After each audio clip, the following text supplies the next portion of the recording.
Hello everyone, KBS PRT 2023 के new pattern pedagogy के आज दूसरे क्लास में आप सभी का स्वागत है। शाम 7 बजे से राहुल एकेडमी पे केबीएस के लिए एक बहुत ही स्पेशल क्लास होता है जो कि आपको जरूर ज्वाइन करना चाहिए अगर आपने केबीएस पीआरटी के लिए अप्लाई किया है तो। चलिए बिना टाइम गवाए आज दूसरा क्लास शुरू करते हैं।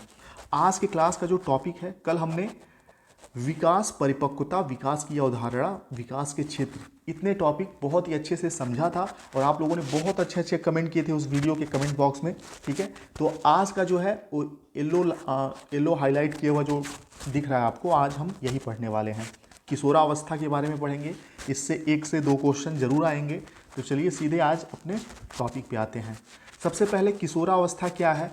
किशोरावस्था आम बोलचाल की भाषा में, जैसा कि आपको पता है कि 11 से 18 वर्ष की जो आयु होती है इसको हम किशोरावस्था मानते हैं। लेकिन WHO की माने, ठीक है, WHO के अनुसार 10 से 19 वर्ष तक, नोट कर लीजिएगा, इंपॉर्टेंट है, WHO के अनुसार 10 से 19 वर्ष का जो समय है इसको किशोरावस्था कहा जाता है। ठीक है, तो ऐसे एज नहीं पूछेगा, नॉर्मली WHO के अनुसार आपसे पूछ सकता है। उसके बाद तूफान और तनाव, ये एक ऐसा वर्ड है जो बार बार UP TET, C TET, super TET, REET का एग्जाम हो, केबीएस हो, DSSB हो, ये शब्द अक्सर आता है कि तूफान और तनाव की अवस्था किस मनोवैज्ञानिक ने कहा है किशोरावस्था को। तो आपको याद रखना है, स्टेनली हॉल ने इस अवस्था को, किशोरावस्था को, तूफान और तनाव की अवस्था कहा है। ठीक है, और इसमें बहुत सारे परिवर्तन होते हैं। एक बच्चा, एक बाल्यावस्था से एक बच्चा अपने, कह सकते हैं कि युवावस्था में जब प्रवेश करता है तो बहुत सारे शारीरिक, मानसिक, संवेगात्मक, ठीक है, सामाजिक, बहुत सारे परिवर्तन उसके अंदर होते हैं। और यह बहुत ही इम्पॉर्टेंट समय है एक बच्चे के पूरे फ्यूचर के लिए, पूरे उसके जीवन काल के लिए। ठीक है, क्यों इम्पॉर्टेंट है आगे आप पढ़ेंगे तो आपको समझ में आएगा। अब किशोरावस्था, किताबी भाषा में जो चीज़ें हैं आप देख लीजिए। मानव विकास प्रक्रिया में एक महत्वपूर्ण समय है जो बाल्यावस्था वयस्कावस्था के बीच का मार्ग है। यह जबरदस्त अवसरवादों का समय है जब किशोर अपने बढ़ते व्यक्तित्व, स्वतंत्रता का पता लगाना शुरू करते हैं और अपने आसपास के विश्व के बारे में गंभीर रूप से सोचने लगते हैं। ठीक है, ये ऐसी अवस्था होती है। और यहाँ जो एक एक लाइन है, ये एक एक लाइन NCERT की किताबों से है। ठीक है, NIOS DLED की, IGNOU BED की किताबों से लिए गए हैं। और जैसा कि आपको पता है KBS में जो क्वेश्चन पूछे जाएंगे यहीं से पूछे जाएंगे, तो इसलिए बहुत ही विश्वास के साथ ध्यान से इन चीज़ों को देखिए और नोट करते रहिए। ये सभी चीज़ें जो है पेड क्लास में आपको मिलेंगी, इसके लिए पैसे देने पड़ते होंगे, लेकिन यहाँ इस चैनल पे, राहुल एकेडमी पे, आपसे 1 रुपया नहीं लिया जाएगा किसी सब्सक्रिप्शन के नाम पे, या कोई भी पेड क्लास नहीं होगा, सब फ्री होगा आप लोगों के लिए।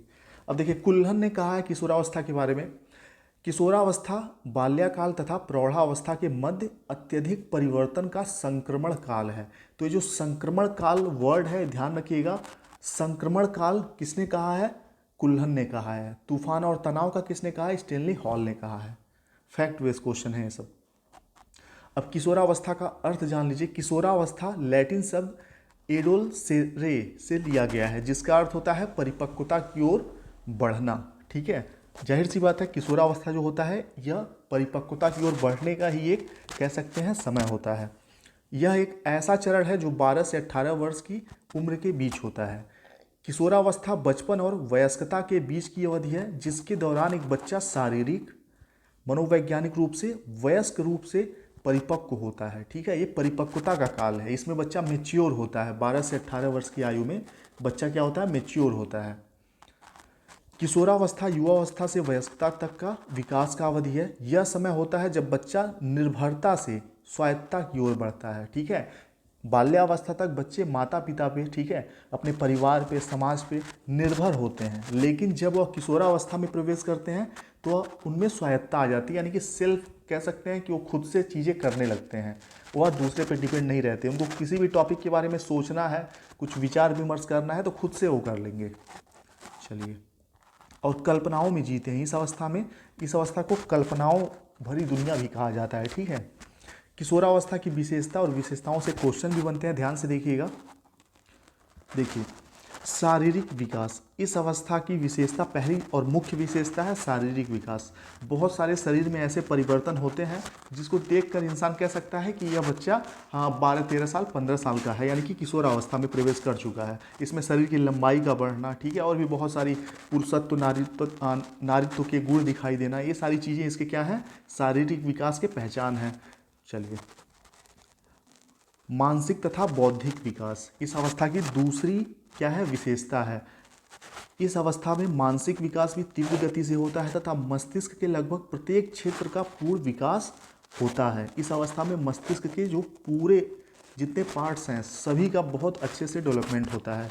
किशोरावस्था में व्यक्ति तर्क वितर्क, चिंतन, समस्या के समाधान हेतु गहरी सोच प्रकट करना शुरू कर देते हैं। आप देखेंगे, अगर आप अपना फेसबुक, अगर आपने अपने 15-16 साल में फेसबुक बना लिया था, तो फेसबुक पे जो आता है ना कि 10 ईयर बैक मेमोरी, ऐसा कुछ, ठीक है, 10 साल पहले आपने जो पोस्ट किया, 15 साल पहले जो पोस्ट किया, तो आप देखते होंगे कि आपने ऐसे ऐसे पोस्ट किए हैं राजनीति के बारे में या किसी और बारे में, जो कि अब देख के हंसी आती है। ठीक है, क्यों किया आपने? क्योंकि इस समय उन्हीं सारी चीज़ों का विकास होना शुरू होता है, तो आप अपना तर्क रखते हैं समाज के सामने। चलिए, तो ध्यान रखिएगा, तर्क वितर्क, चिंतन, समस्या समाधान, ये सभी व्यक्ति के सोच में डेवलप होती हैं इस अवस्था में। उसके बाद है तीसरा विशेषता इस अवस्था की, कल्पना की बाहुलता।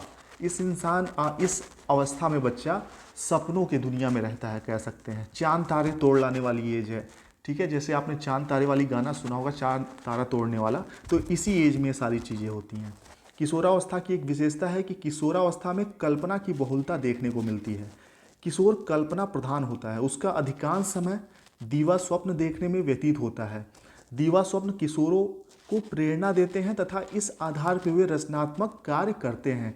किशोरावस्था में उनकी कल्पना शक्ति काफ़ी विकसित हो जाती है। देखिए, बहुत सारे बच्चे होते हैं, वो ऐसे कोई मूवी देख के आएंगे सलमान खान की, जिसमें वो पुलिस IPS ऑफिसर बना है, वो लोग भी रात को सोते समय देखेंगे कि मैंने वर्दी पहना है।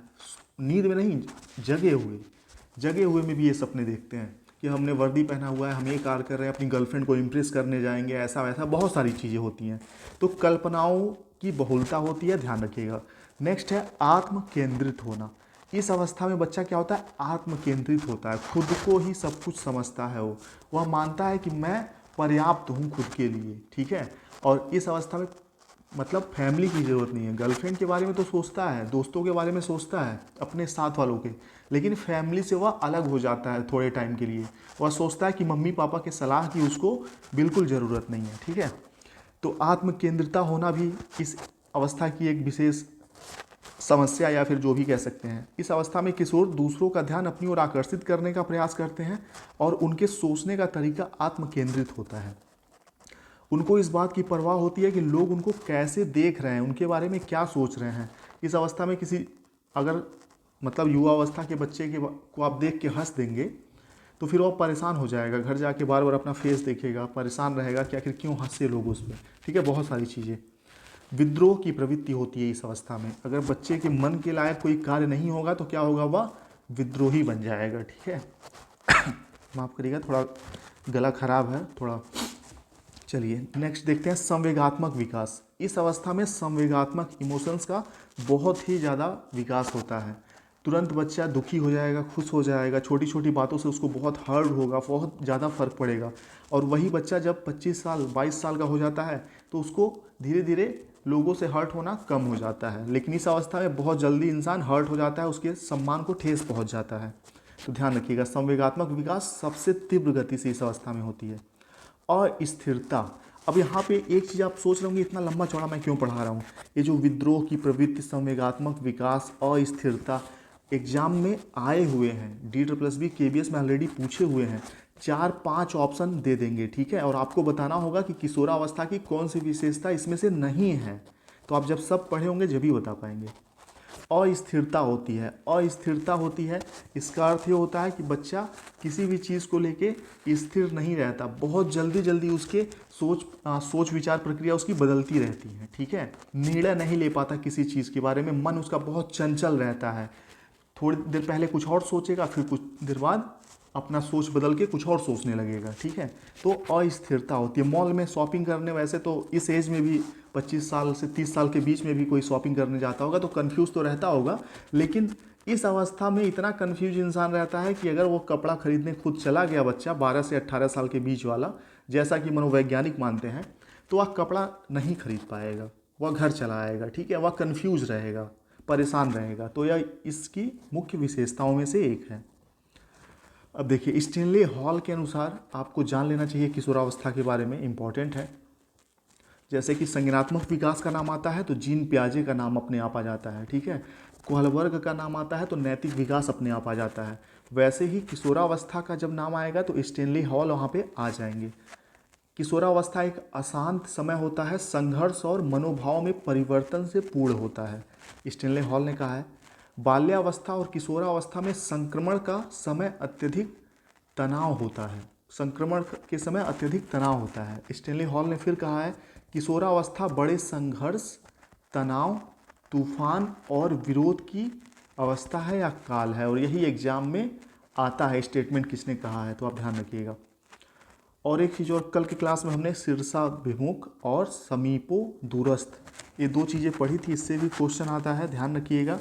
आज जब ये पीपीटी में तैयार कर रहा था आप लोगों के लिए तो ये फिर से मुझे दिखा, बहुत सारे क्वेश्चन इससे थे। तो शीर्षाभिमुख माने क्या होता है, कल मैंने आपको बताया था, किसका अर्थ है कि विकास शरीर में सिर से पैर तक फैलता है, ठीक है। मस्तोद्मुखी भी जिसको कहते हैं, विकास यहाँ से शुरू होता है और नीचे की तरफ आता है। सबसे पहले बच्चे का ब्रेन डेवलप होता है, फिर उसके नीचे के जो पार्ट्स हैं, ठीक है। समीपो दूरस्थ क्या होता है, इसका अर्थ है कि विकास शरीर के केंद्रीय अक्ष से बाहरी छोर तक फैलता है। ये जो दूसरा वाला है समीपो दूरस्थ, इसमें क्या होता है विकास, मान लीजिए बच्चे का ये शरीर है तो यहाँ शरीर का जो केंद्र भाग है, ठीक है, केंद्र भाग से विकास फैलते हुए उसके छोर तक जाएगा। यानी कि पहले उसके पूरे संपूर्ण जो उसका पैर है उसका विकास होगा, फिर उसके पैर के पंजे और उंगलियों का विकास होगा, ठीक है। चलिए अब नेक्स्ट देखते हैं किशोरावस्था में संज्ञानात्मक विकास। किशोरावस्था के बारे में आपने जान लिया, और भी चीज़ें जान ली, विशेषताएं जान ली। अब किशोरावस्था में किस प्रकार से संज्ञानात्मक विकास या परिवर्तन होते हैं वो ध्यान दीजिएगा।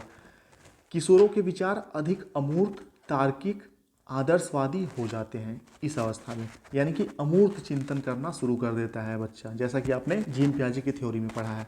तार्किक हो जाता है, तर्क देने लगता है बातों में, आदर्शवादी हो जाता है।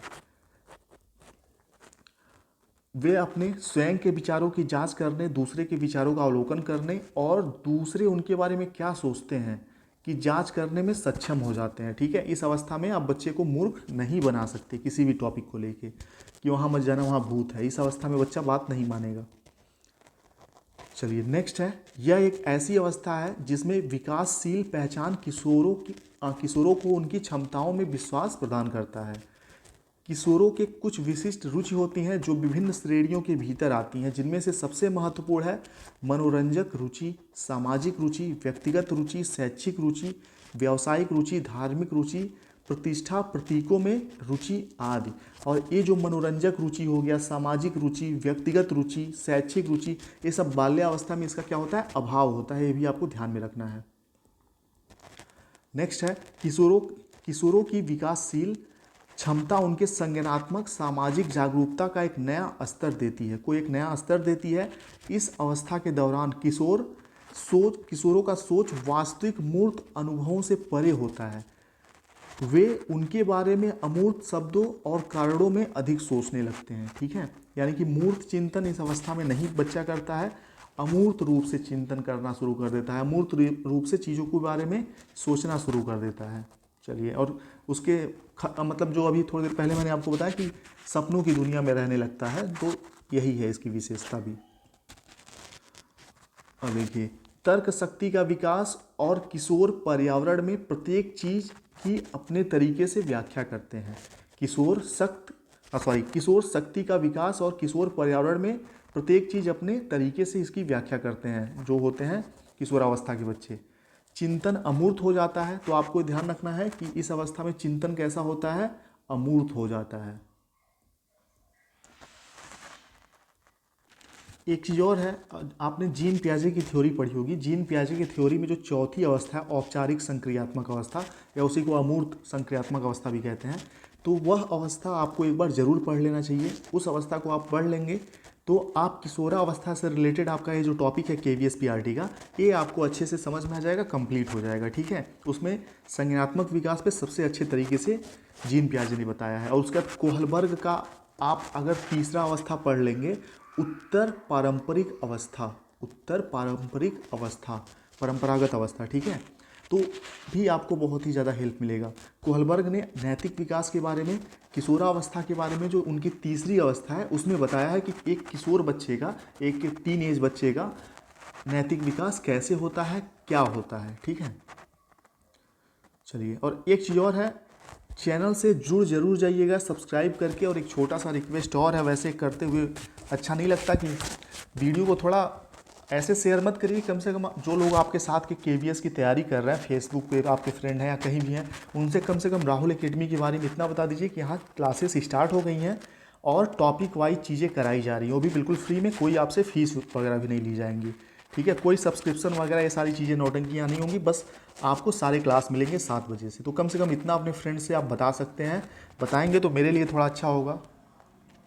चलिए, किशोरावस्था में सामाजिक विकास के बारे में बात करते हैं। ठीक है, सामाजिक विकास पे सबसे अच्छी थ्योरी जो सामाजिक विकास की थ्योरी है, सामाजिक सांस्कृतिक, वह किसने दी है? वाइगोत्स्की ने दी है। और जो वाइगोत्स्की का सामाजिक सांस्कृतिक सिद्धांत है वह एक तरीके से क्या कहते हैं, संज्ञानात्मक विकास का ही सिद्धांत है। ठीक है, लेकिन उसमें समाज को उन्होंने बहुत ही ज़्यादा महत्व दिया है एक बच्चे के विकास में, किसी भी प्रकार के विकास में, खासतौर पर संज्ञानात्मक में भी।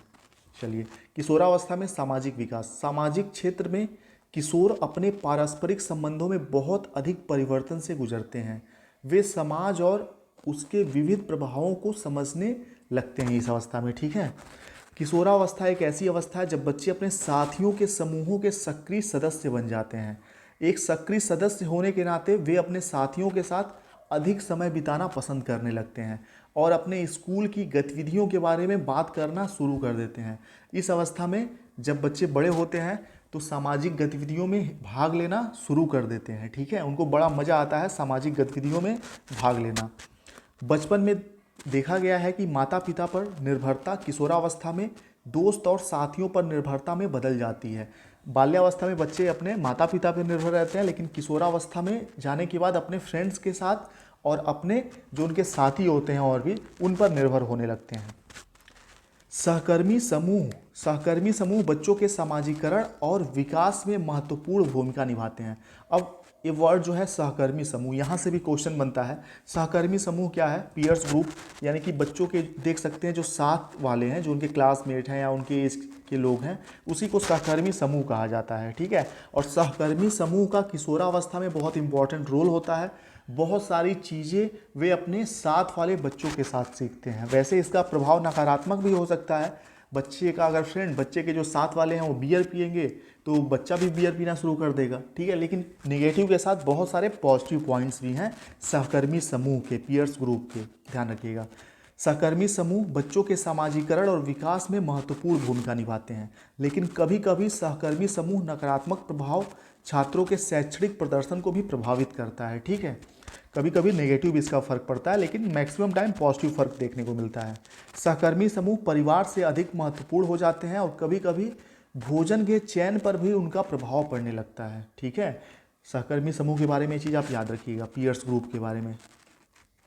अब देखिए, राष्ट्रीय शिक्षा नीति, जो नई शिक्षा नीति है, अगर आपने केवीएस की आप तैयारी कर रहे हैं और आपने अभी तक राष्ट्रीय शिक्षा नीति 2020 नहीं पढ़ी है तो नीचे डिस्क्रिप्शन में उसका लिंक है, ज़रूर एक बार देख लीजिएगा। वैसे मैं केवीएस पीआरटी के हिसाब से भी एक वीडियो बनाऊंगा एनईपी के बारे में। ठीक है, चलिए, तो एनईपी के बारे में एक बार देखिए। यहाँ पे राष्ट्रीय शिक्षा नीति 2020 के अनुसार शिक्षा अवश्य होनी चाहिए।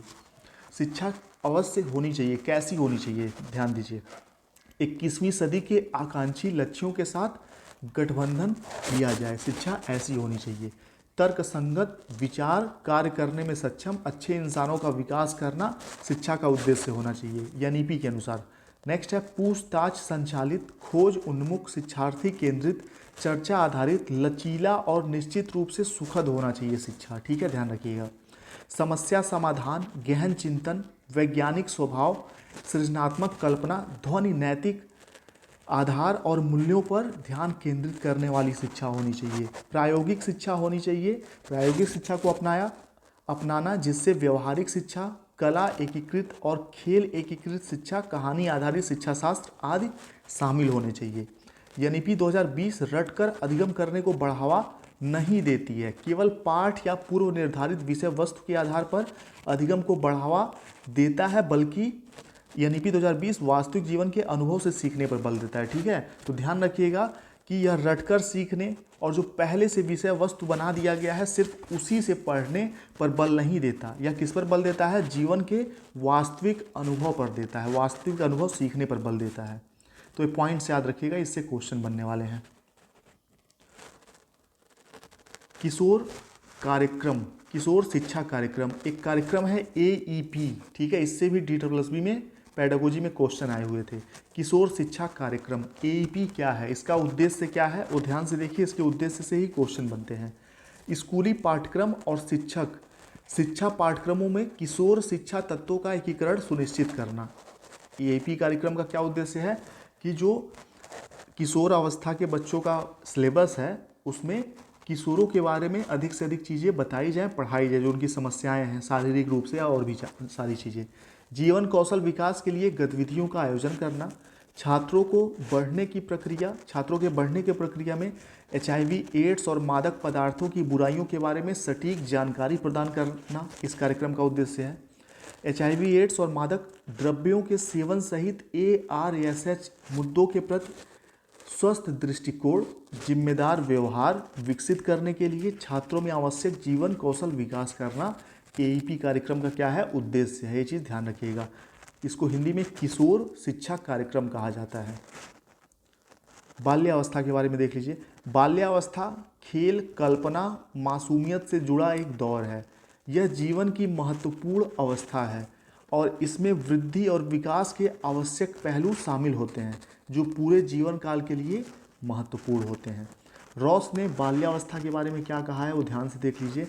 रॉस ने बाल्यावस्था के बारे में कहा है, रॉस ने उत्तर बाल्यावस्था को या बाल्यावस्था को मिथ्या परिपक्वता की अवस्था कहा है। ठीक है, क्योंकि इस अवस्था में वयः संधि के लक्षण आमतौर पर दिखाई देने लगते हैं। उत्तर बाल्यावस्था में वयः संधि क्या हो गया? वयः संधि यानी कि यौवन जिसको कहते हैं हिंदी में। ठीक है, तो वयः संधि के लक्षण आमतौर पर दिखाई देने शुरू हो जाते हैं उत्तर बाल्यावस्था में, यानी कि किशोरावस्था के कह सकते हैं प्रारंभिक समय की बात हो रही है। शारीरिक विकास तो हमने देख लिया। अब वयः संधि या यौवन क्या होता है तो उसको डिटेल में थोड़ा जान लीजिए, क्योंकि इससे क्वेश्चन आएगा। जो किशोरावस्था आपका टॉपिक है KVS PRT पेडागोजी का, तो वयः संधि यानी कि यौवन भी उसमें शामिल है। शारीरिक परिवर्तनों की प्रक्रिया है। वयः संधि या यौवन क्या है? शारीरिक परिवर्तनों की प्रक्रिया है जिसके माध्यम से एक बच्चे का शरीर यौन प्रजनन के लिए सक्षम वयस्क शरीर में परिपक्व होता है। एक बच्चे से वयस्क होने की अवधि को किशोरावस्था के रूप में जाना जाता है। किशोरावस्था मनुष्य के जीवन काल का एक महत्वपूर्ण अवस्था है। यह वह अवस्था है जिसमें शारीरिक मानसिक दोनों रूप से बहुत तीव्रता के साथ परिवर्तन होते हैं। ठीक है, यानी कि बच्चा मैच्योर होता है, परिपक्व होता है किस चीज़ के लिए? प्रजनन के लिए, तो उसी को कहते हैं यौवन। ठीक है, अब देखिए वीर नायक, एक शब्द आता है वीर नायक पूजा, किशोरावस्था की विशेषता है। ठीक है, वीर नायक किशोरावस्था की, किशोरावस्था का क्या है? विशेषता है वीर नायक पूजा। ये क्या होता है? वीर नायक पूजा का अर्थ ये हो गया कि बच्चा उनको फॉलो करना शुरू कर देता है जो उसके निगाह में बहुत बहादुर होते हैं, स्ट्रांग होते हैं, जिनकी थोड़ा दबदबा होता है, जलवा होता है अपने इलाके में या फिर कहीं पे भी। ठीक है, उनकी पूजा करना शुरू कर देते हैं। जैसे राजा भैया का आपने नाम सुना होगा। ठीक है, प्रतापगढ़ में बहुत पूरे यूपी में फेमस है, लेकिन प्रतापगढ़ में उनको लोग बहुत ज़्यादा मानते हैं, रोल मॉडल मानते हैं उनको अपना। ठीक है, हीरो मानते हैं। तो वहाँ का जो किशोरावस्था के जितने भी बच्चे हैं, आप पूछेंगे किसके जैसा बनना चाहते हो प्रतापगढ़ के बच्चों से, तो मैक्सिमम बच्चे कहेंगे राजा भैया जैसा, ठीक है। मैक्सिमम, मैं 100% की बात नहीं कर रहा हूँ, मैक्सिमम की, किशोरावस्था के बच्चों की बात की जा रही है यहाँ पे, तो उसी को कहते हैं वीर नायक पूजा। एक किशोर शिक्षार्थी की एक बहुत ही प्रमुख विशेषता है, वे हर तरह से रोल मॉडल आदर्श का अनुकरण करते हैं जिसे वे देखना चाहते हैं। नायक के बारे में सब कुछ के लिए वह पुनर्विचार करते हैं, जैसा कि वे अपने रोल मॉडल आदर्श के व्यवहार, कार्यों और वरीयताओं का अनुकरण करते हैं। उनकी अपनी सामाजिक और नैतिक समझ उसी के अनुसार बदल जाती है, ठीक है। तो कुल मिला के वीर नायक पूजा शब्द जो है, इसका अर्थ यही होता है कि जिसको वो आदर्श मानते हैं उनको फॉलो करते हैं, जो उनके निगाह में रिस्पेक्टेड होते हैं, पावरफुल होते हैं, ठीक है, उसी को वीर नायक पूजा कहा जाता है। चलिए, अब हमारा जो थ्योरी वाला पार्ट था यहाँ समाप्त होता है। बहुत सारी चीज़ें हमने जान ली किशोरावस्था के बारे में। अब MCQ यानी कि बहुविकल्पी के साथ हम इसका प्रैक्टिस भी कर लेते हैं। और वीडियो आगे बढ़ने से पहले एक छोटा सा चीज़ पूछना था मुझे आप लोगों से कि थ्योरी और MCQ एक ही क्लास में कंप्लीट करा दिया जाए या फिर थ्योरी एक क्लास में और MCQ नेक्स्ट क्लास में। कमेंट बॉक्स में एक बार ज़रूर बता दीजिए। हो सकता है बहुत सारे लोगों को लंबा क्लास देखने में दिक्कत हो रहा हो और मैं पढ़ाए जा रहा हूँ, ठीक है। तो कमेंट बॉक्स में बता दीजिए कि दोनों थ्योरी और MCQ एक ही वीडियो में ठीक है या फिर अलग अलग वीडियो में होना चाहिए। पहला क्वेश्चन आपके सामने है, राष्ट्रीय शिक्षा नीति 2020 में निम्नलिखित में से किसका समर्थन नहीं किया गया है। NEP में किसका समर्थन नहीं किया गया है वो आपको बताना है। पहला है संप्रत्ययात्मक समझ पर जोर, योगात्मक आकलन, पाठचर्या की विषय वस्तु को बढ़ाना, या चौथा प्रौद्योगिकी के उपयोग में कमी करना। किस पर जोर नहीं दिया गया है वो आपको बताना है। इसमें से एक से अधिक ऑप्शन भी हो सकते हैं। तो यहाँ क्या हो जाएगा, संप्रत्यात्मक समझ पर जोर तो दिया जाना चाहिए, ठीक है, यानी कि जो कॉन्सेप्चुअल कह सकते हैं अंडरस्टैंडिंग है उस पर जोर देना है। NEP के अनुसार कॉन्सेप्ट समझाने हैं बच्चों को, तो ये तो नहीं होगा, इसका समर्थन नहीं करती है। क्वेश्चन पूछा है तो इसका तो समर्थन करती है, तो पहला तो होगा नहीं इसमें। दूसरा है योगात्मक आकलन। योगात्मक आकलन क्या होता है, जो बच्चों का परीक्षा लेने के बाद हम उसको नंबर देते हैं कि तुम 80 में तुमने 20 नंबर तुमको मिला या फिर 100 में तुमको 90 नंबर मिला, ये क्या हो गया, योगात्मक आकलन हो गया। तो ऐसा NEP में नहीं बताया गया है, ठीक। पाठचर्या की विषय वस्तु को बढ़ाना ये भी नहीं बताया गया है। प्रौद्योगिकी के उपयोग में कमी करना ये भी नहीं बताया गया है। प्रौद्योगिकी का ज़्यादा से ज़्यादा, टेक्नोलॉजी का ज़्यादा से ज़्यादा उपयोग करना बताया गया है, ठीक है। और इसमें क्या लिखा है कि कम करना, तो यानी कि दूसरा, तीसरा और चौथा NEP में नहीं बताया गया है। दूसरा, तीसरा और चौथा, यहाँ चौथा ऑप्शन सही हो जाएगा। इस टाइप के क्वेश्चन ही KVS में आएंगे, इसलिए अगर आप इससे आसान खोज रहे हैं तो फिर आप समझ लीजिए KVS पेपर आएगा तो बहुत घबराहट होगी, इसलिए ऐसे क्वेश्चन से ही प्रैक्टिस करिए आप लोग। इसी टाइप के स्टेटमेंट वाले क्वेश्चन आएंगे ज़्यादा से ज़्यादा। अगला देखते हैं, क्वेश्चन नंबर 2 है, बच्चों के विकास पर शैशवावस्था से किशोरावस्था तक ध्यान देना जरूरी है। यहाँ 2 स्टेटमेंट दिए गए हैं, फिर आपको बताने हैं दोनों स्टेटमेंट सही है या नहीं सही है, और दूसरा स्टेटमेंट पहले स्टेटमेंट की सही व्याख्या करता है या नहीं करता है, ये भी बताना है। तो बच्चों के विकास पर शैशवावस्था से किशोरावस्था तक ध्यान देना जरूरी है, बिल्कुल ज़रूरी है। दूसरा तर्क है, क्यों ज़रूरी है, क्योंकि जीवन के शुरुआती कुछ वर्ष विकास के लिए बहुत महत्वपूर्ण होते हैं। मस्तिष्क नमनीयता के दृष्टिकोण से पूरी बाल्यावस्था और किशोरावस्था संवेदनशील अवधि है, ठीक है, बिल्कुल। तो जो दूसरा यहाँ पे तर्क है, यह कथन एक का क्या करता है, समर्थन करता है या इसकी व्याख्या करता है। पहले में क्या कहा गया है, पहले में कहा गया है कि बच्चों के, यानी कि उनको बच्चों के बचपन से लेकर किशोरावस्था तक उन पर ध्यान देना चाहिए, ठीक। और दूसरे में क्या कहा गया है, ध्यान इसलिए देना चाहिए क्योंकि यह इसमें बहुत सारे परिवर्तन होते हैं, शारीरिक, संज्ञानात्मक और भी बहुत सारी चीज़ों की। तो पहला दूसरे की व्याख्या करता है, पहला कथन सही है और तर्क आर इसकी सही व्याख्या करता है। तो देखिए ए और बी दोनों सही हैं, आर ये जो दूसरा वाला है ये व्याख्या करता है ए की, यही सही हो जाएगा। नेक्स्ट देखते हैं, राष्ट्रीय शिक्षा नीति NEP 2020 प्रस्तावित करती है कि प्राथमिक स्तर पर बच्चे बेहतर ढंग से तब सीखते हैं जब, NEP 2020 प्रस्तावित करती है कि प्राथमिक स्तर पर बच्चे बेहतर ढंग से तब सीखते हैं जब क्या विषय वस्तु और गैर संदर्भित हो, यानी कि जो टॉपिक उनको पढ़ाया जाए उनसे उसका कोई लेना देना ही ना हो, तब उन्हें रटकर याद करने पर आंका जाए तब, या फिर एक रूपी और संरचित पाठचर्या का पालन किया जाए, यानी कि जो एक पाठ्यक्रम बना दिया गया है उसी को फॉलो किया जाए, उसमें कुछ परिवर्तन ना किया जाए तब। तो एनईपी इन तीनों चीज़ों का व्याख्या नहीं करता है या इनको प्रमोट नहीं करता है। एनईपी क्या कहता है कि बच्चे कोई चीज़ बेहतर ढंग से तब सीख पाएंगे जब उनकी मातृभाषा या घर की भाषा में उसको समझाया जाएगा। तो पहला सही हो जाएगा। नेक्स्ट है, किशोरावस्था में शिक्षक शारीरिक वृद्धि और विकास के निर्माण की जिम्मेदारी कैसे ले सकते हैं। जो किशोरावस्था होती है उसमें एक शिक्षक शारीरिक वृद्धि और विकास के निर्माण की जिम्मेदारी कैसे ले सकते हैं। मानसिक और भावनात्मक परिवर्तनों के बारे में ज्ञान प्रदान करके। दूसरा है, मस्तिष्क में भविष्य को ध्यान में रखते हुए गहन पेशेवर प्रशिक्षण प्रदान करके। या तीसरा, कक्षा में खेल और क्रीड़ा के बारे में जानकारी प्रदान करके। या चौथा, शारीरिक गतिविधियों के लिए पर्याप्त अवसर प्रदान करके। तो इसका सही आंसर हो जाएगा चौथा, कि अगर बच्चे के शारीरिक वृद्धि और विकास के निर्माण में आपको योगदान करना है एज ए टीचर, तो आप बच्चों को ज़्यादा से ज़्यादा अवसर प्रदान करें ताकि वे शारीरिक विकास कर पाएँ। ठीक है, चौथा सही हो जाएगा, चौथे का चौथा। अगला देखते हैं, किशोरों में संज्ञानात्मक विकास कैसे होता है। किशोरों में संज्ञानात्मक विकास कैसे होता है। चौथा ऑप्शन है, कोई संज्ञानात्मक विकास नहीं होता। बिल्कुल गलत, किशोरावस्था में भी बहुत तीव्र गति से संज्ञानात्मक विकास होता है। तीसरा है, विश्व के बारे में ज्ञान प्राप्त करने में संज्ञानात्मक विकास होता है। सिर्फ विश्व के बारे में ज्ञान प्राप्त करने से संज्ञानात्मक विकास होगा, ये भी गलत स्टेटमेंट है।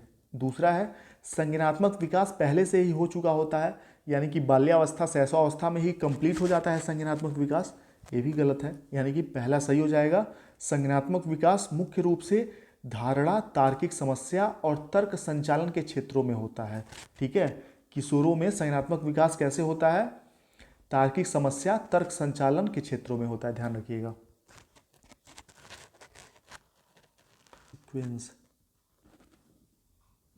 नेक्स्ट क्वेश्चन है, बहुत ही शानदार क्वेश्चन है, डेवलपमेंट से रिलेटेड है, ध्यान से देखिएगा। कल के क्लास में हमने पढ़ा था इसके बारे में।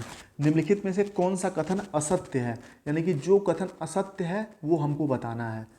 पहला स्टेटमेंट है, यह समझना जरूरी नहीं है कि प्रत्येक बच्चा अद्वितीय है, यानी कि यूनिक है, स्पेशल है। तो यह गलत बात है। यह समझना जरूरी है कि सभी बच्चे स्पेशल होते हैं। ठीक है, और यहाँ क्या दिया है कि नहीं है, तो कट हो गया। दूसरा है, विकास परिपक्वता और वृद्धि का उत्पाद करता है। तो कल आपको पढ़ाया गया था कि परिपक्वता और अनुभव का उत्पाद करता है। ठीक है, अनुभव, एक्सपीरियंस का। तो दूसरा भी कट हो गया। तीसरा है, विकास एक एकीकृत पूर्ण रूप में विकसित होता है। बिल्कुल, बच्चा एक एकीकृत रूप और पूर्ण रूप में विकसित होता है, सही है। ठीक है, चौथा ऑप्शन है, विकास के एक पहलू, पहला कट हो गया है, गलत है, असत्य है। दूसरा भी असत्य है, तीसरा सत्य है।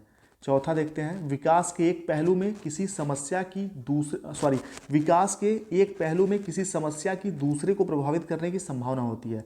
मान लीजिए छोटा सा बच्चा है, ठीक है, यह 5-6 साल का बच्चा है, इसके संज्ञानात्मक विकास इसका प्रभावित हो गया, किसी भी रीजन से इसका संज्ञानात्मक मानसिक विकास नहीं हुआ।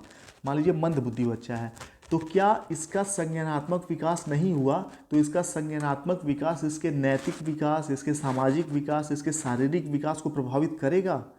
बिल्कुल करेगा। ठीक है, यानी कि एक विकास के किसी एक पहलू में समस्या होने पर दूसरे पहलू में भी समस्या हो सकती है, इसकी संभावना होती है। तो डी ऑप्शन सत्य है।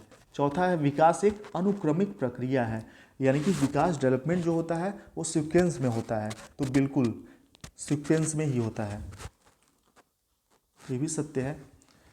तो यानी कि बताना था कौन कौन सा असत्य है। तो पहला और दूसरा, ए और बी असत्य है, ए और बी, ये सही हो जाएगा। ठीक है, चलिए आगे बढ़ते हैं। WHO के अनुसार कौन सा आयु समूह किशोरावस्था में आता है।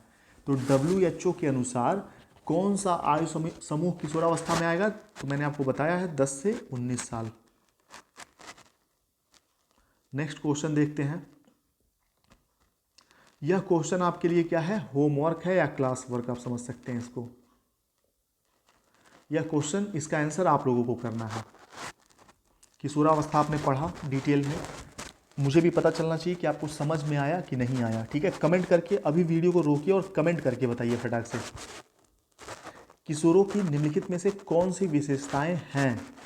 किशोरों की किशोरावस्था के बच्चों की निम्नलिखित में से कौन सी विशेषताएं हैं? वयस्कों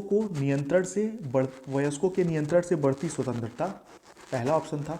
बी है तीव्र मनोवैज्ञानिक परिवर्तन, सी है भावनात्मक रूप से परिपक्व, डी है तार्किक दृष्टिकोण से क्रिया करना, या ई है समकक्ष समूहों के साथ गतिविधियों पर अधिक ध्यान देना। तो इन 5 ऑप्शन में से किशोरों की कौन कौन सी विशेषताएं हैं वो आपको बताना है।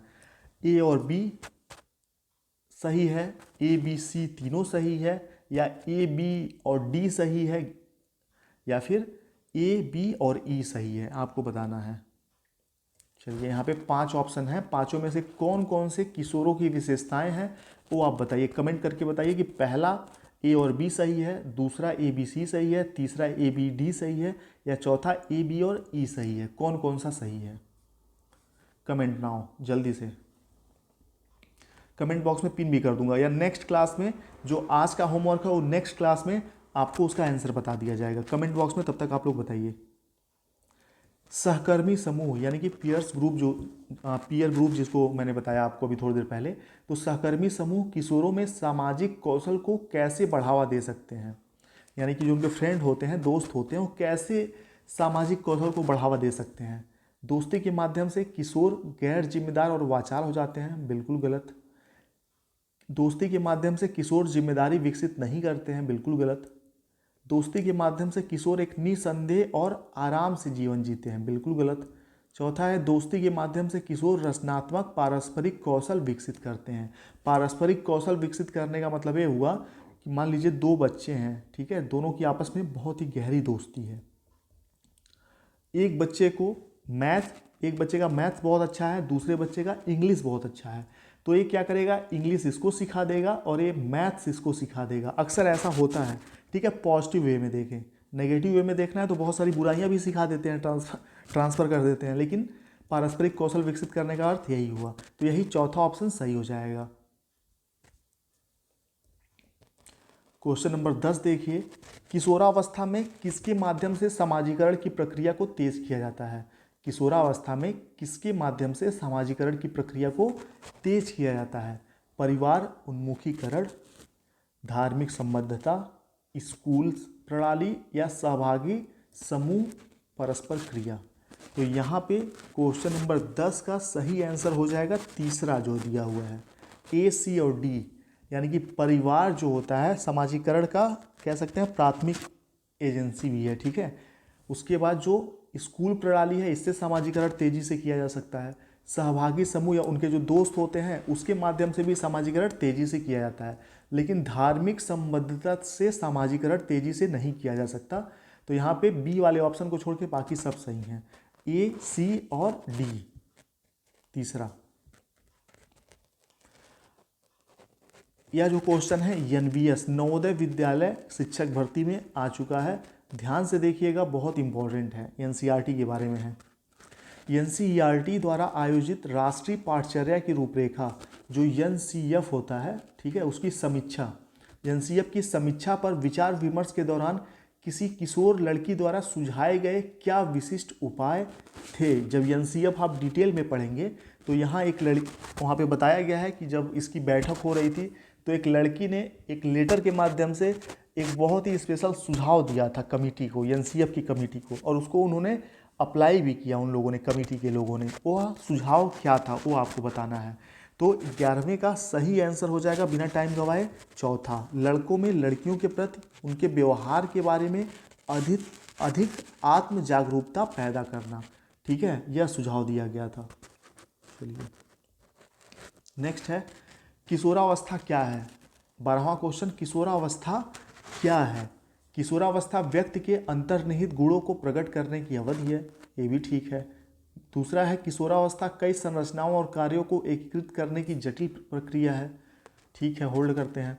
तीसरा है किशोरावस्था सीखने के लिए प्राकृतिक सामग्री प्रदान कर रही है और व्यवहार के अधिक सामान्य स्वरूप और अनुक्रम का निर्धारण कर रही है, होल्ड करते हैं।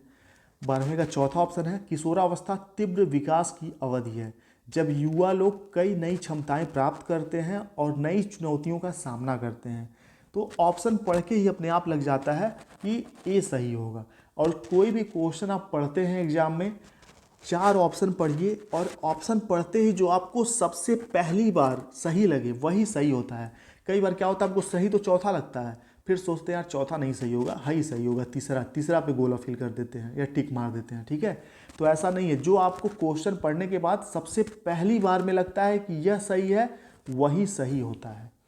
ठीक है, वैसे मैं तो ऐसे तुक्के के आधार पर नहीं आपको बता रहा हूँ, मैं तो इसका सही आंसर जानता हूँ। ठीक है, लेकिन जानने का मतलब यह है कि कुछ चीज़ें तो पहले से ही आ रही हैं, क्योंकि 5-6 साल हो गए पढ़ाते पढ़ाते। ठीक है, 2012 में ही मैंने सारे अपना ये जो टीचिंग का डिप्लोमा था कंप्लीट कर लिया था। और कुछ चीज़ें ऐसा नहीं है कि हर इंसान मतलब गूगल है उसको सारी चीज़ें आती हैं। जो भी चीज़ें हैं जब हम पढ़ाने बैठते हैं तो खुद भी पढ़ते हैं, और खुद पढ़ते पढ़ते सारी चीज़ें क्लियर हो जाती हैं, और किसी और को पढ़ाने में और क्लियर होता है। चलिए अगला देखते हैं 13। किशोरों पर यौन के मनोवैज्ञानिक प्रभाव के संदर्भ में निम्नलिखित में से कौन सा कथन सही है। किशोरों का यानी कि किशोरावस्था के बच्चों के यौवन के मनोवैज्ञानिक प्रभाव के संदर्भ में कौन सा कथन सही है। पहला है, शारीरिक विकास की विशेषताएं सामाजिक विकास को प्रभावित नहीं कर पाती हैं। शारीरिक विकास की विशेषताएं सामाजिक विकास को प्रभावित करती पाई जाती है, माफ करिएगा। ये है यानी कि जो बच्चे का शारीरिक विकास होता है वह सामाजिक विकास को भी प्रभावित करता है, बिल्कुल सही। नेक्स्ट है, पतला रहने और आकर्षक दिखने की प्रेरणा किशोर लड़कियों की प्रमुख चिंता है। ठीक है, डाइटिंग स्टार्ट कर देती हैं, मोटे ना हो जाएं ऐसा वैसा, तो ये भी बिल्कुल सही है। यानी कि पहला और दूसरा दोनों सही है, 1 तथा 2 दोनों सही हैं, तीसरा सही हो जाएगा यहाँ पे। Question number 14। एक किशोर को लगता है कि कोई भी कभी भी प्यार में उतना गहरा नहीं है जितना वह स्वयं है। ये दर्शाता है, कोई किशोर बच्चा है वह क्या सोचता है, ठीक है, वह सोचता है कि प्यार करने में मेरे जितना परफेक्ट कोई नहीं है, मतलब मैं बहुत अच्छा हूँ। तो यह क्या दर्शाता है, यह क्या दर्शाता है, यह दर्शाता है व्यक्तिगत कल्पित होना। ठीक है, पर्सनल फेबल होना इसको बोलते हैं। अगला है रॉस के अनुसार विकास की कौन सी अवस्था को मिथ्या परिपक्वता अवस्था कहा जाता है, तो बाल्यावस्था को। अगला क्वेश्चन है 16। निम्नलिखित में से कौन किशोर शिक्षार्थियों की विशेषताएं हैं, यानी कि किशोरावस्था के जो बच्चे हैं, छात्र हैं, उनकी कौन सी विशेषताएं हैं।